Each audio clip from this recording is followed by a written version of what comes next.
Bonsoir à tous, bienvenue dans votre émission La Réunion Léla. On va, au fil des pages, on va essayer de voir ce que Gaël Guiton veut nous dire aujourd'hui. C'est dans Cosmo Réunionnais.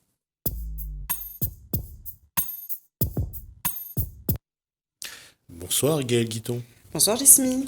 Alors, comment ça va? Ça va très bien. Je ne suis pas seule aujourd'hui. Ah ben, je suis content pour vous. Enfin, vous avez trouvé quelqu'un. Oui. Oui, une rencontre auteur. Alors, une rencontre, une double rencontre en fait. L'an dernier, au Salon du Livre Athéna, j'ai eu la chance de rencontrer Valérie François qui présentait ce livre, Les jours où je suis née. Alors, c'est une petite success story que je voulais vraiment en parler.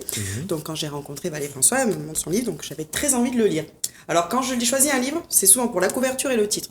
Sachez que je lis pratiquement jamais les quatrièmes de couverture. Et c'est souvent après le contact avec l'auteur. Si j'ai un bon contact, j'achète. On va juste expliquer c'est quoi un quatrième de couverture. C'est le résumé qu'il y a derrière. Voilà, tout simplement. Le quatrième de couverture. Et donc en discutant avec Valérie, elle m'explique que son roman a été, on va dire... les droits ont été achetés par Hugo Roman, qui est une grosse maison d'édition à Paris, très connue, même au Québec aussi. Et du coup, qui avait un énorme succès autour de son roman sur Amazon. Donc moi, je me suis dit, je veux lire son roman du coup. Donc j'ai reçu, d'ailleurs merci Hugo Roman, le livre qui est récemment sorti le 11 juin, juste après le confinement. Donc 2 livres, même histoire, mais 2 couvertures. D'accord. Voilà, donc... Et laquelle est plus...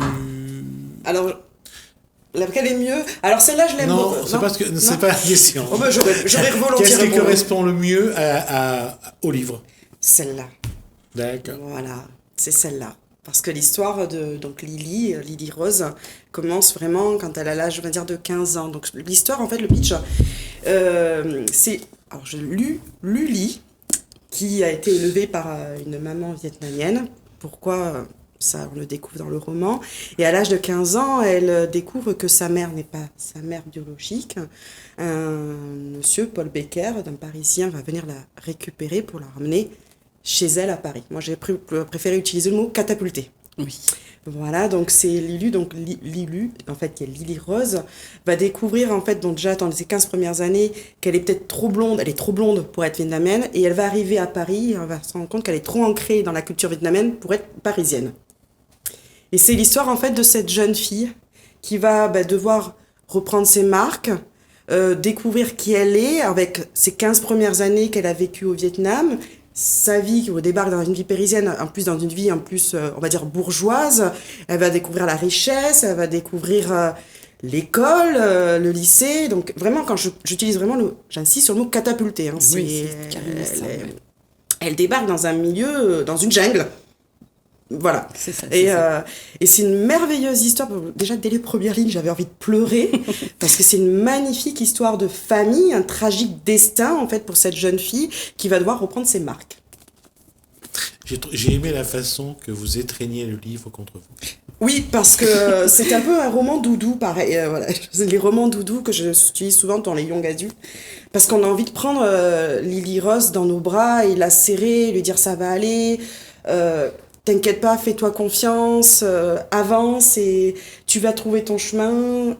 Voilà. Et puis il y a toute cette famille derrière, sa mère adoptive, justement, sa mère vietnamienne, son père, donc qui est d'ailleurs mon personnage chouchou, Paul, qui est pour moi la force tranquille tout le long du roman, d'autres membres de sa famille, des gens qu'elle va rencontrer aussi, donc voilà, et c'est vraiment le parcours initiatique de Lily Rose,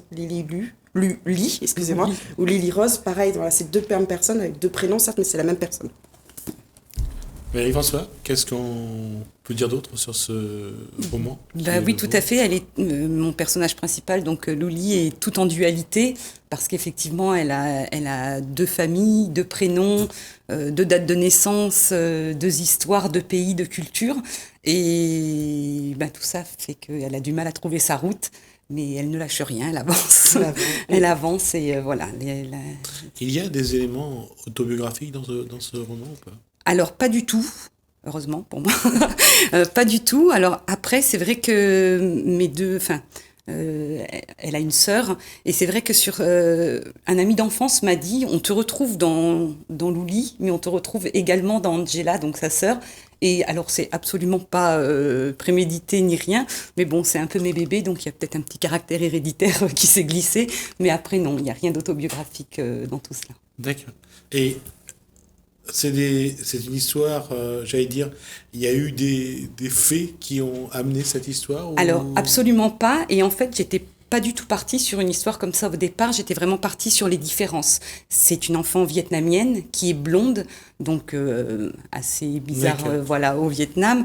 Et donc, c'était vraiment sur les différences. Sa blondeur, elle le prend alors comme un défaut de naissance, puis en grandissant carrément comme un handicap, parce qu'elle n'a pas hérité de la beauté exotique de sa mère et qu'elle se demande pourquoi elle est si laide, en fait. Elle est juste blonde, mais voilà. Et tout ça, voilà... Avec l'histoire qui a avancé, c'est devenu plus une quête d'identité. Bon, les différences, elles sont là, bien évidemment, mais c'est vrai que ça a viré ensuite plus sur une quête d'identité.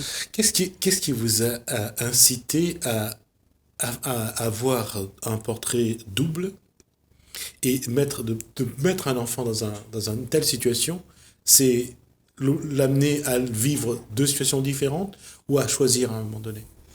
Non, à amener effectivement quand on est dans une petite vie tranquille, enfin, et que tout explose, c'est assez compliqué à vivre. Alors, au départ, comme je vous disais, j'ai pas de plan en tête. Voilà, spécialement. Pas de plan en tête, mais il y a quand même, à un moment donné, c'est de dire qu'un enfant de 15, 16 ans, 17 ans ou plus, peut avoir cette équation à résoudre. Une dualité, et cette dualité, c'est comment cheminer dans cette dualité, et est-ce qu'il faut choisir à un moment donné?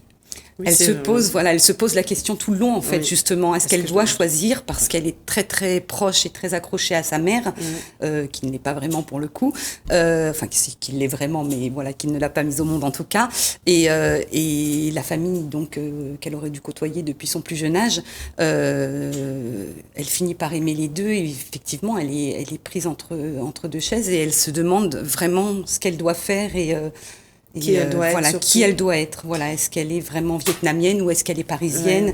Est-ce qu'elle peut être les deux aussi? Voilà. Alors moi, j'ai fait un face-à-face entre les liens du sang et les liens tissés. Il y a toute cette trame là qui tourne tout le long parce que je reviens sur Paul, le père, qui retrouve sa fille, parce qu'il y a ça aussi qu'il faut prendre en compte, qui revoit sa fille 15 ans après, et qui aimerait oublier, par exemple, ses 15 ans, et la reprendre comme si elle était là depuis le début. Il y a ça, et il y a aussi sa sœur, qui comprennent pas, qui ont parfois du mal à comprendre qu'elle a vécu quelque chose avant eux. Et j'ai trouvé que c'était bien amené pour montrer un peu... Lily qui arrive dans cette famille, Paul comment il réagit, et puis après il y a aussi la mère, qu'est-ce qu'elle devient, la mère qui l'a élevée. Parce qu'on j'insiste beaucoup parce que c'est un personnage très important, la mère qui l'a élevée pendant ces 15 premières années, et qui ont marqué, en fait, qui est son terreau, qui lui permet de grandir. D'avoir un socle affectif. C'est ça. Puisque avant 3 ans, généralement, ce socle affectif s'installe avant 3 ans.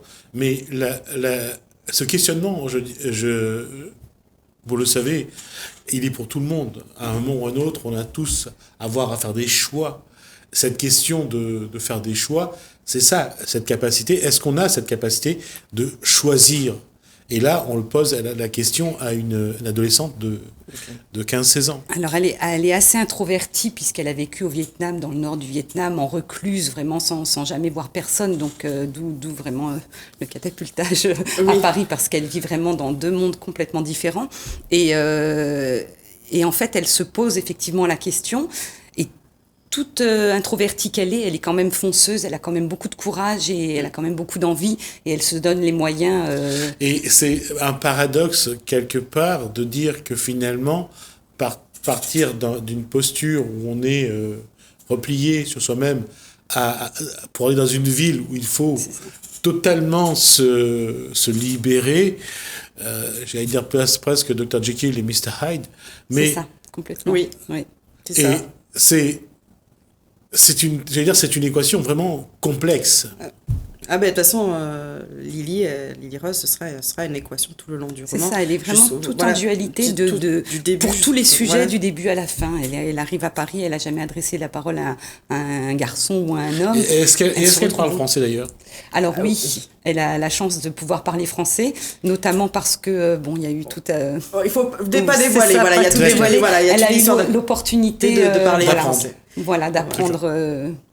Et il y a beaucoup d'humour, je voulais préciser parce qu'elle m'a fait beaucoup rire avec les expressions françaises tout le long du roman. À partir du moment où Lily Rose débarque à Paris, il y a une petite trappe d'humour tout le long avec les expressions françaises où elle joue dessus, Valérie François, où on rigole, mais l'expression où tomber dans les pommes et que Lily Rose elle m'a dit je suis tombée dans les fruits.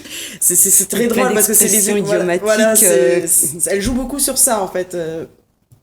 J'ai trouvé ça très drôle. En fait, l'histoire est relativement dramatique quand même à la base, et du coup, je voulais pas que ce soit quelque chose. Oui, parce qu'on commence avec les pleurs quand même. Je préfère le dire. Moi, j'ai commencé avec les larmes aux yeux, et heureusement qu'il y avait cette touche d'humour. Il y a un personnage aussi qui est très pétillant de tout le long du roman, c'est heureusement qu'elle est là d'ailleurs pour apporter un peu de légèreté de temps en temps.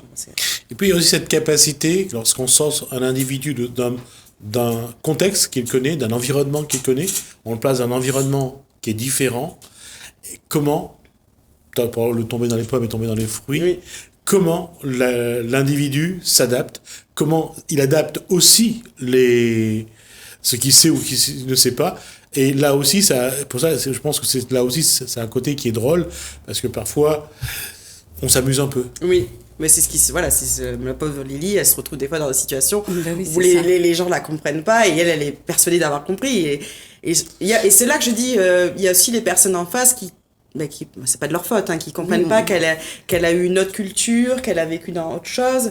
Il y a ça aussi du téléphone où elle se retrouve avec un iPhone, elle ne comprend pas. C'est pas normal pour elle. Où elle arrive dans cette immense maison, elle est persuadée qu'elle va dormir avec sa sœur et on lui dit mais non.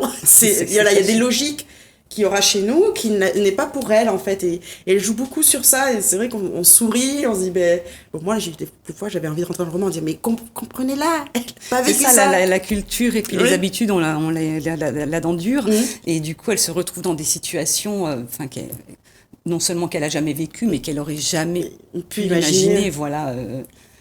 Une maison ici qui est plus grande que n'importe quelle maison, que son orphelinat, que son orphelinat où elle a été quelque temps, et du coup c'est d'avoir plus d'une robe ou de 2 robes pour pouvoir s'habiller, mais un placard plein à craquer, c'est impossible. Cette image-là, quel que soit notre, notre niveau social, quel que soit notre contexte, on l'a tous vécu. C'est des moments que chaque individu connaît aussi. Pas de la même façon, pas avec les mêmes, les mêmes forces, mais on connaît ça, Et c'est transformer des moments de notre vie en quelque chose de plus fort. Est-ce que ça peut amener l'individu finalement à se poser la question de savoir, c'est pas si compliqué que ça. Ou si c'est compliqué, c'est pas si difficile à y répondre. On parlait de robes tout à l'heure, elle avait 2 robes avant, maintenant elle a tout un armoire. C'est son échelle de valeur, sa façon de regarder. Ça la met encore une fois en dualité parce qu'elle adore avoir 15 robes, c'est sûr, mais elle culpabilise énormément parce qu'elle sait qu'avec ces 15 robes, elle pourrait habiller toutes les copines là-bas et que c'est pas juste qu'elle ait autant de robes alors que là-bas, ils n'arrivent pas à manger, quoi. Et effectivement, ça c'est une question qui ne la lâche pas une seconde et du coup, elle a du mal à profiter et à se laisser aller à cette vie de princesse parce qu'elle n'oublie pas d'où elle vient et elle sait que... Ça reste très ancré et je reviens encore sur le personnage de Paul. De toute façon, je l'ai dit, ce personnage m'a marqué.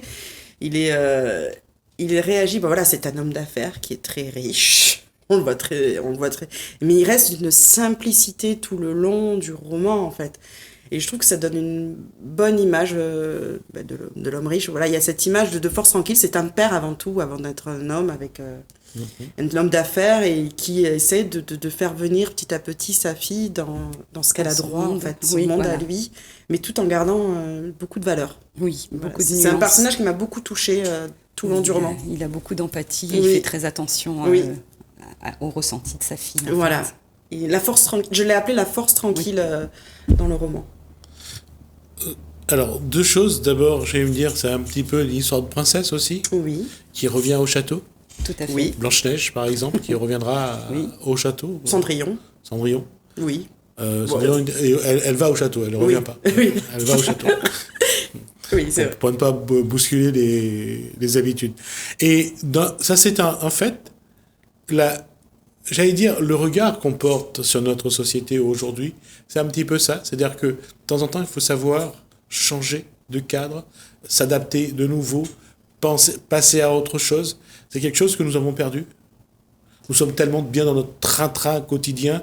À chaque fois qu'on bouge un élément de cet environnement, on a l'impression d'être perdu. D'être perdu, je ne sais pas, mais après, c'est vrai qu'on vit quand même, on va dire de façon classique, pas pour tout le monde malheureusement, mais dans un environnement relativement confortable.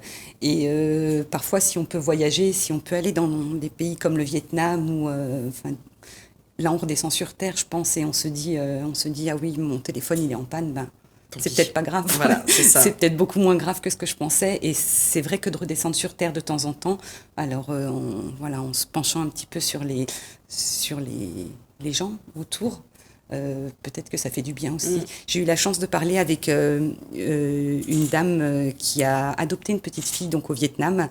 Et elle m'a raconté un petit peu la vie des enfants là-bas, et notamment dans les orphelinats. Et là, on se dit, waouh, vraiment. Là, on prend une claque, quoi. On prend une claque. Et à chaque fois, on dit toujours que c'est le contexte qui joue aussi. Si on revient à des lectures assez contemporaines, enfin, on voit que les personnages, souvent, c'est quand on change de cadre, d'environnement, que ça change le schéma de comportement. Et on voit que dans votre roman, l'enfant essaye de se raccrocher à un comportement quand même. Essaye de se raccrocher à ses valeurs. Même si Oui, à ses l'environnement valeurs. change. À ses valeurs surtout, parce qu'elle elle garde sa mère en tête. À aucun moment elle déteste sa mère. Sa mère, faut dire une chose, sa mère qui l'a élevée lui a donné énormément d'amour. Moi personnellement, je n'ai pas détesté sa mère. C'est ça, on ne peut pas la détester malgré ce qui se passe. Voilà. On ne la déteste pas parce qu'elle lui a donné énormément d'amour. Et ça, elle le garde en tête, Lily Rose, tout le long du roman. Sa mère ne lui a jamais fait de mal. D'accord.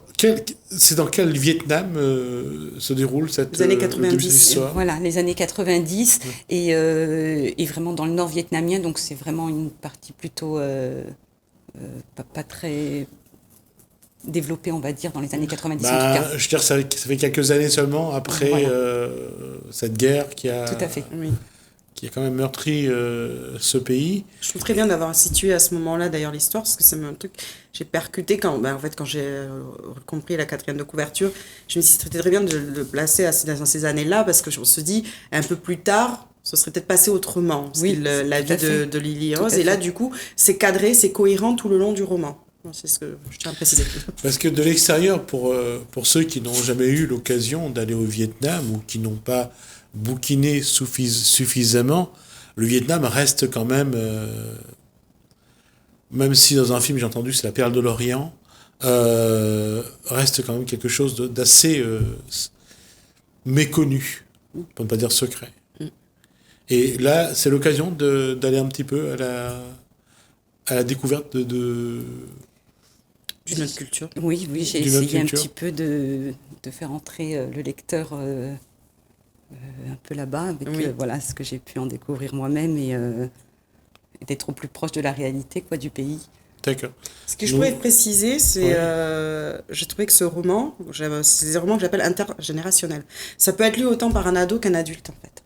D'accord. Je trouve que ça peut permettre à l'ado déjà de découvrir L'histoire de Lily, pour moi, lui ouvre un peu les yeux sur la facilité qu'il peut avoir dans sa vie actuelle.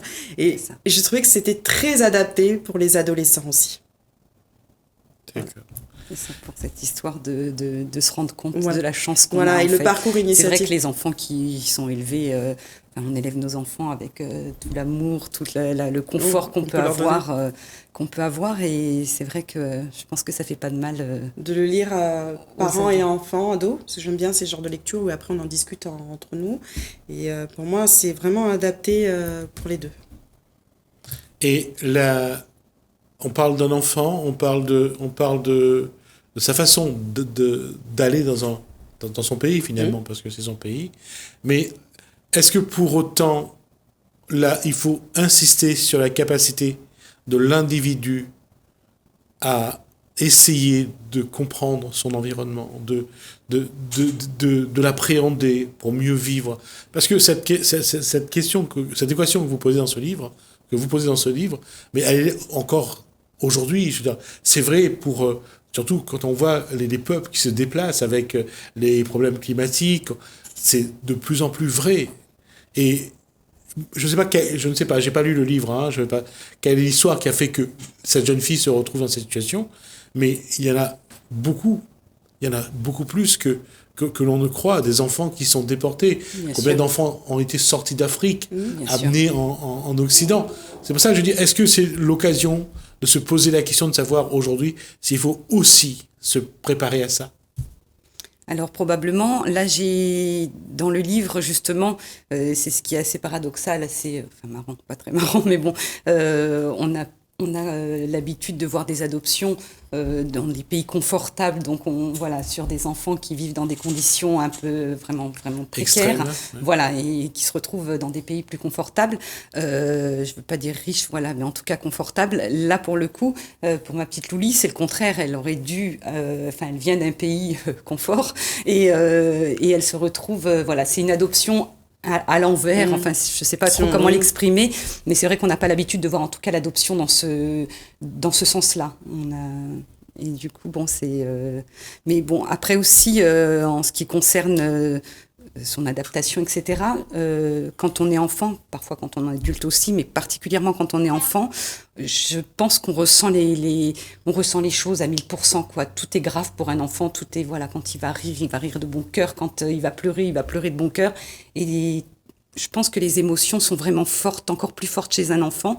Et c'est pour ça que, Lily ressent tout à 1000% parce qu'elle est encore dans cette phase d'enfance, d'adolescence, et elle est vraiment touchée profondément par les choses. Et je crois que c'est quelque chose qui touche les enfants en général, quoi. Quand on est enfant, on ressent tout très très fort, je pense. Et surtout qu'elle a vécu toute sa vie en pensant qu'elle était différente. Oui, voilà. L'histoire lui tombe dessus. Elle Elle se pensait vraiment vietnamienne, Voilà. ça c'est sûr. Et c'est quelque chose qui va se prolonger. Oui. Quand elle va à Paris, elle sera différente Oui, aussi. aussi. Voilà, c'est ça. Et ça se demandait après, la question c'est où est sa place? C'est ça. Mais cette question, je crois que malheureusement, beaucoup de monde se la pose C'est ça, je pense. aujourd'hui. Dès qu'on est déraciné, Ouais. on n'est plus vraiment chez soi, on n'est pas vraiment chez soi. Et ça se pose aussi parce que quand on regarde dans un pays comme la Réunion où il y a un grand métissage et quand les gens cherchent leurs racines, c'est un petit peu partout dans le monde. Oui. Ça aussi, ça montre que on le voit aujourd'hui. Il y a eu une étude faite, par exemple, sur la deuxième génération de Maghrébins en métropole, Oui. pour voir pourquoi ils avaient ce mal-être. Là aussi, ils naissent et ils sont musulmans, ils naissent dans un pays comme la France. C'est pas simple non plus de se retrouver. C'est pour montrer que ce genre de questions, c'est bizarre, mais beaucoup de monde se le pose. Bien sûr, ça se pose pour beaucoup de monde. Je pense que dès qu'on est un peu déraciné, voilà. Après, c'est vrai que son lieu de prédilection, c'est là où on se trouve bien. Voilà. Mais faut-il on est encore heureux. voilà. Et ça c'est l'objectif. De Lily, oui, être heureuse. Elle va y arriver, donc ce sera à vous de le découvrir. Voilà, c'est ça. En tout cas, c'est votre premier ou... C'est mon premier roman, tout à fait. Premier roman, donc d'abord auto-édité, puis ensuite repéré par Hugo Roman. Et donc, une magnifique aventure. C'est chose très rare. Hein. Je préfère le préciser. Et voilà, très peu d'auteurs peuvent se targuer de se dire d'avoir été repérés par des grosses maisons d'édition. Il y en a. c'est pas beaucoup. J'en Voilà, suis bien je tiens à le consciente. préciser. D'accord. Ça veut dire qu'il y aura d'autres Alors, il y a un ouvrages qui deuxième vont suivre. roman qui est en cours d'écriture, qui n'a rien à voir avec les jours où je suis née. Mais oui, il y en aura d'autres. Enfin, j'espère. Après, j'espère pouvoir réitérer la chose. Voilà, on espère vous revoir sur ce plateau. C'est pour très gentil à vous. en Justine. parler. Merci, Gaëlle. Merci à vous. Guiton, pour ce moment. Merci à vous, Valérie François. Merci à vous de m'avoir On reçu. rappelle on va remonter Jolie l'ouvrage. couverture. Voilà, donc Les jours où je suis né, donc de Valérie François, que j'espère que vous aurez plaisir à découvrir. Merci à vous deux. Merci. Nous, on tourne une page, on se voit juste après.